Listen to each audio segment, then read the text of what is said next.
Hello and welcome to the New York Sports. I'm your host, Dominic Cons. We have a Top Shelf Diecast on for a very special 1v1 interview right after Jarvis Brandon and Top Shelf Diecast was on Ross Chastain's number 15 Premium Motorsports car. Now, first of all, thank you for doing this interview and welcome to the NYSS. Well, thank you for having me. I'm glad I can be on. It's a pleasure to have you on. Now, last weekend at New Hampshire, Jarvis Brandon and Top Shelf Diecast, they were actually on a NASCAR, Ross Chastain's Premium Motorsports number 15. What was that like, meeting Ross Chastain and then having your company and having your Brandon on a NASCAR? What was that like seeing that? Well, it was a very cool experience for myself and my family. As most people know, Jarvis Branding is the parent company of Top Shelf Diecast. Top Shelf Diecast didn't actually make it on the car. We decided to take it off. But it was the same company, as they're both run under the same roof. But it was a fantastic experience. Thank you enough to all the people at Premium Motorsports for treating us so well. And hopefully we can get back on the car soon.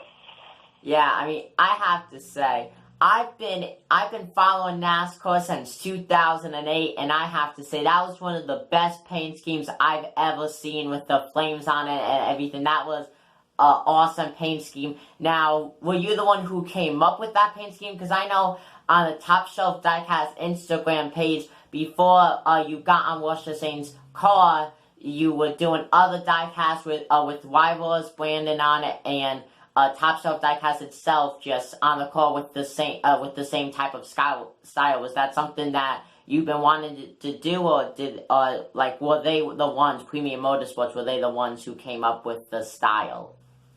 No, so that was all me. I designed the car on my computer, on my software. Personally, I have a couple of rules or things I prefer on a race car. Traditionally, I want to be on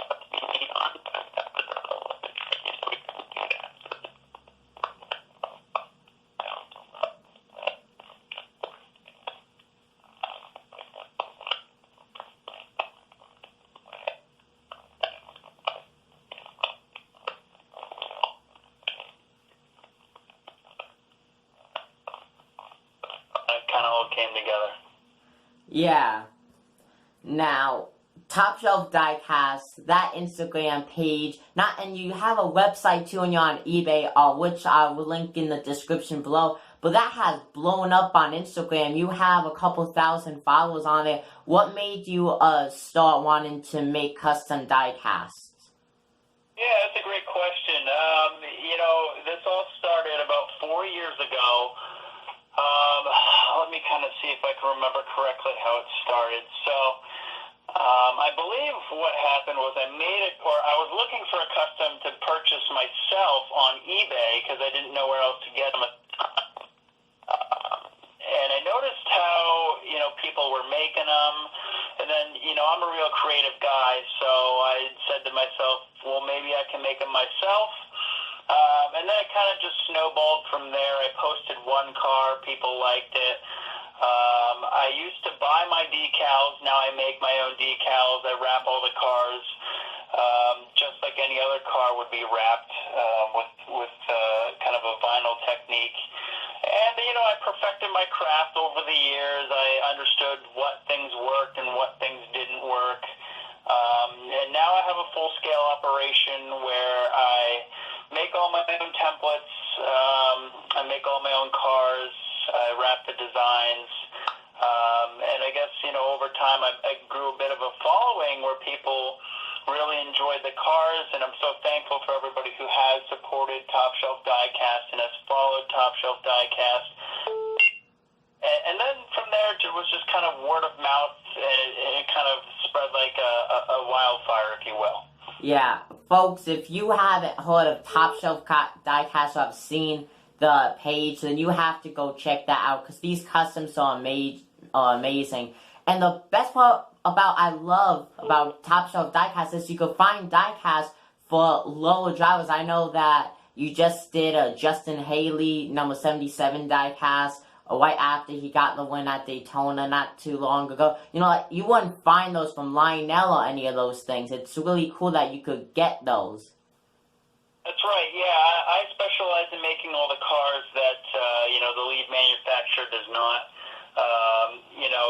One thing I always tell people is that I understand that the cars are a little bit more expensive, but I don't do that on purpose. It's just kind of the way it works out with the materials cost on my end and kind of the labor-intensive work it takes.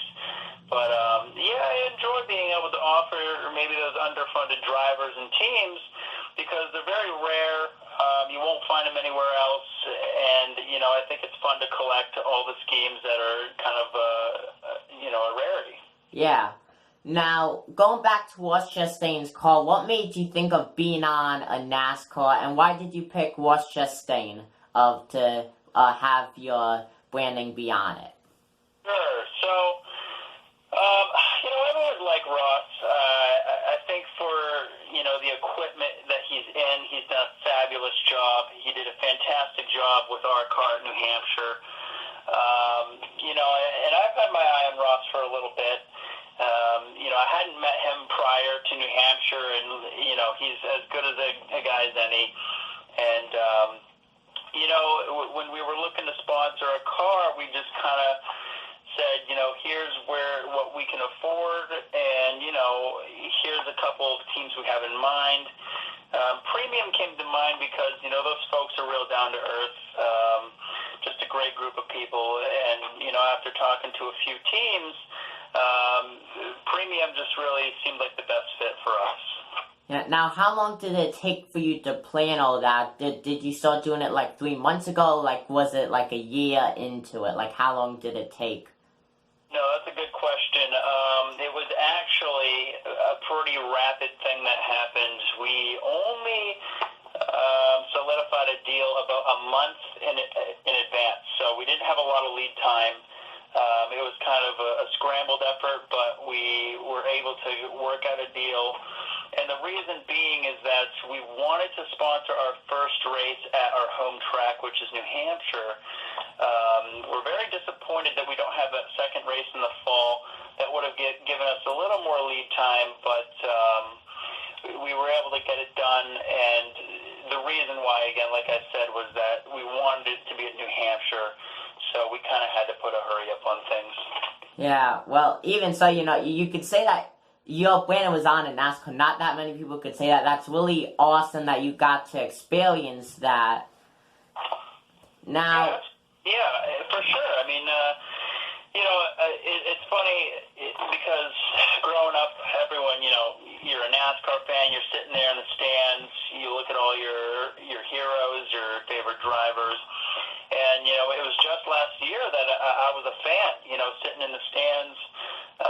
Watching the race in New Hampshire, and lo and behold, little did I know a year from then I would be one of the primary sponsors in the race. So it was a true honor. It was a great experience, and like I mentioned earlier, we're really looking forward to doing it again. Yeah, that must be awesome. Personally, myself, I have never been to a NASCAR race, but that must be awesome just showing up to one and now knowing, like, if you go back to New Hampshire, knowing that your Brandon was on a NASCAR that race there. Absolutely. It's just a truly unique experience. I had no idea what to expect going into it, and, being right down there during practice in the garage, you got cars going by you during practice, and it's a very unique experience. And I definitely look forward to maybe getting into maybe a night race or a road course. But we'll look at our options, and hopefully we can do it again. Yeah. Now, who's your favorite NASCAR driver, whether it's in the MENCS Xfinity Series or the Outdoor Truck Series? So, who's your favorite driver? Well, my favorite driver of all time was Jeff Gordon.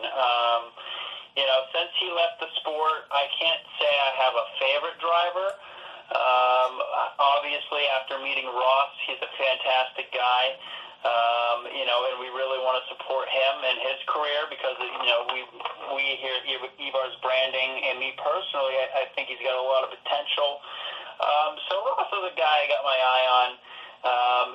We'd really like to be one of the sponsors that can maybe help him get into the limelight a little bit. Yeah. Now, personally, for me, my favorite driver is Landon Castle, so... But yeah, no, that is great that you were able to get it on What's Chastain's car. Is there anything else that you would like to say to the people watching this video? Well, first of all, for those of you who haven't heard of Top Shelf Diecast or Evar's Branding, you can go check out Evar's Branding at evarsbranding.com. And then if you'd like to get some diecasts, go ahead to check out Top Shelf Diecast on Instagram. And for those of you who have supported Top Shelf Diecast over the years, I'd like to just give you a big thank you. Without you guys, we wouldn't have been on a car. And going forward, I just look forward to your supports, and I'll be doing what I can to keep bringing you guys some great content. Yeah. Thank you once again, folks. That is Top Shelf Diecast. If you have to check out his pages. Links will be in the description below. Thank you once again for being on, and have a great day. All right. Well, thank you for having me.